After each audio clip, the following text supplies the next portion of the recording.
you've done some scary characters, obviously.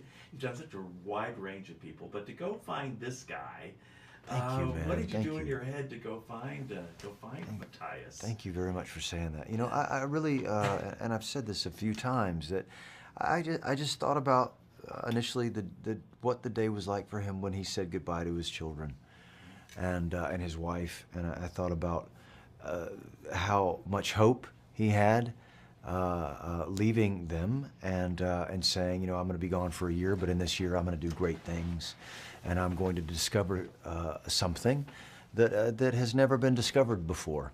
And then I thought about, you know, his first year on that island, and then the second year and the third year, and then I thought about the moment where he gave up hope and became reclusive and isolated and desperate, and then resolved to just be here and die here, and that's kind of really what gave me the opportunity to understand where he was when he first meets Lara Croft.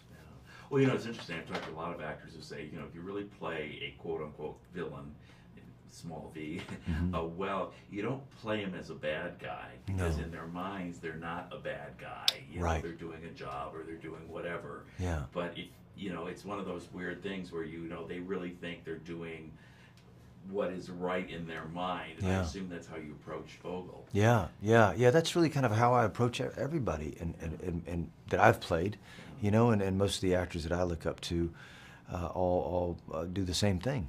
Well, one of the things that's good about this movie is that it's a good movie, it's a good story, as you just mentioned, but so many of these things that are inspired by a video game or whatever get lost in that, and they don't, you know, the movie should stand alone, and I think what they did a great job here is that made it that way, and Roar, of course, carried through on that. Speaking of that... Well, speaking of Roar, unless you want to ask your question, then what I think what Roar did so eloquently is exercised restraint whenever he could, and then open Pandora's box for a minute, and how he orchestrated the action visually, and in those moments where you're just like, oh my God, when she's on the plane's wing, and then she's in the cockpit, and then all of a sudden she's being thrust through the jungle, and you're like, oh my, how did I get here?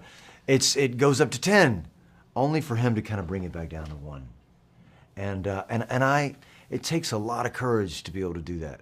It takes a lot of courage for a director to advocate for an experience like this that provides the actors an opportunity to just behave, to just exist in the world.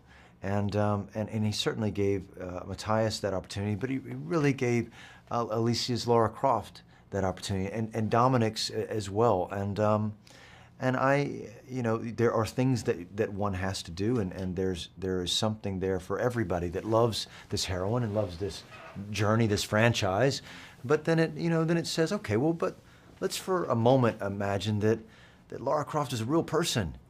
She doesn't have superpowers, you know. It's an analog experience. She has a bow and arrow, and she has a mind, and I think that those things become very relatable to the audience, because they can see themselves in her shoes, and I think they can see themselves in Matthias's shoes, and I think that they could see themselves in Dominic's Richard Croft's shoes, and that's, God knows, that's what you want, whether you're making a huge action movie or a $1 million independent drama, don't you? I mean, that's why people tell stories. And what I loved about this is because it is this big action, you know, adventure, but it also has all these wonderful, intimate moments, which are really incredible. Yeah. Got to talk a little bit about, of course, Alicia, and working with her. That must have been a really special experience for you. Yeah, it really was, man. I've said this before, but I admired her from afar for so long, and we were acquaintances. You know, we had met through a mutual friend, and I in some ways I think I manifested this experience for myself, because I